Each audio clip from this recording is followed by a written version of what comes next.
Sixers get absolutely destroyed by the Golden State Warriors. And let me just quickly, the Warriors are a decent team, but there's no way we should be getting blown out by this team.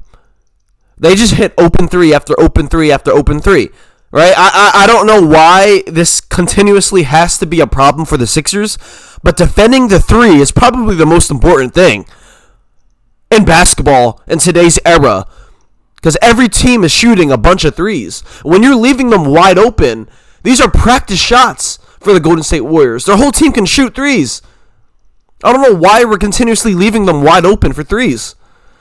And it just, happened that we couldn't make any threes, right? We couldn't make any shots in the first half. It was very, very disappointing. A very disappointing game, right?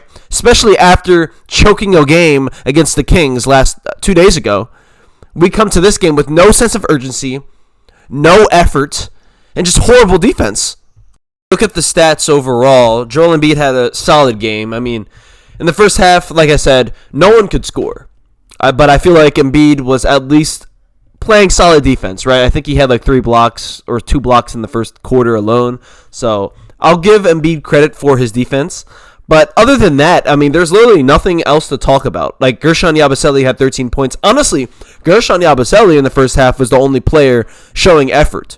Same with Ricky Council. I feel like Ricky Council made many winning plays. He was very aggressive, driving to the rack, forcing these fouls on him, making a lot of free throws.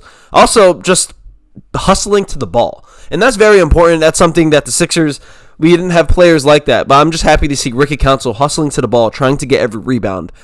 Forcing the other team to foul him constantly. Like, this guy is a foul magnet. We gotta, I'm happy he's getting better each game. And it's nice to see him make winning plays, because I feel like Ricky Council, from what I've known him to be, he wasn't a player to make winning plays. So it's nice to see that he's growing as a player and getting better. Now, Tyrese Maxey, this guy, against the Kings, I said Maxey's going to have to be more aggressive. He's going to have to score more. This guy comes out and scores 14 points. Like I said, we're not going to win games when Tyrese Maxey can't even score 20 points. We're not. Maxey is our second option. He is our second best player, and he is playing the past 2 games. He's playing like a back, like a third string, right? Like, he's not playing like he's a top tier guy. You're a top tier guy, Maxey. Play like it. And Nick Nurse, why are you starting Kyle Lowry? He plays the first 6 minutes, and then he doesn't play for the rest of the game, basically. Like, what is with that? You got to fix these rotations, because these rotations are not going to work. And honestly, from watching, last night, we looked fat, we looked old, we looked slow. When Embiid went to the bench, there was literally a whole 5 minutes straight where the Warriors just got any single point they wanted in the paint.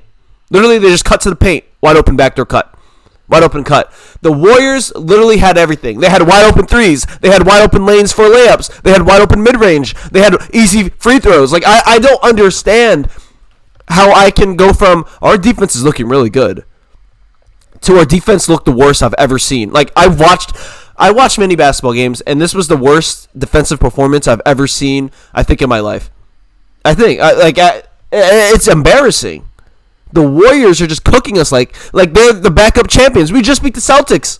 And the fact that we lost these 2 games after beating the Celtics is just annoying. Because us beating the Celtics should have been a momentum switcher, right? A game that changed our season forever. But instead, we lose to the Kings.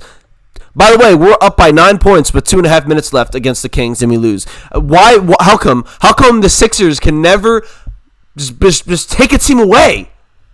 Extend the lead, or they can never catch up from a lead. Like, it's sad. It's like we give up, and I mean, it does start at Embiid at that point, right? Like, Embiid, your body language, bro. Your body language, and that, I'm a huge Embiid fan, but it's to the point where I don't think he can get it done. I love Embiid. I think he's our best player, but he's constantly hurt. He constantly, shows, he gives up. I don't know, man. There's certain times where I'm Embiid's, shrugging his shoulders, arguing with the ref. Bro, stop flopping and just go in the paint. You know what I mean? Embiid settles too much. Embiid, you have to put your back to the body, to the guy. I don't care if they're double teaming you. Spin into the double team. They're going to foul you. And I know he doesn't want to get hurt, but the best way for us to win, and especially in the playoffs, you got to put your back to the basket. And you got to back your defender down. That's what Jokic does. And he makes easy passes. Just do it. We need an offense where it's a guaranteed point. That is a guaranteed bucket or a foul. If Embiid's in the post every single play, I'm telling you, he is going to drop 40 points almost every game. Right? And here's the thing with Embiid, I feel like he gets it twisted. He starts off with his free throw shot, right? And he thinks once he gets that going, all right, I make that, I can now go in the paint, right? And it makes it easier. No, bro, you got it twisted. You got to start with going in the paint first, right? Backing people down, getting easy buckets, and then you can extend your range after, right? Because they're going to be scared to guard you in the paint. So it's going to be easier. They're going to leave you more open for your three-point shots or for your mid-range shots or for your free throw elbow jumper you like to do, right? Like, I don't understand how that's, like, rocket science. Like, it's just common sense. Like, Nick Nurse, like, you gotta talk to him. Like I said, I'm a big Embiid fan. I love Embiid. He's my favorite player of all time. I just want to see him be great. And right now, he's not being great. He's not leading us anywhere right now. So he's going to have to step up and play like the beast that he can be. And that's going to be it for this video. Drop a like, subscribe to the channel. Peace out.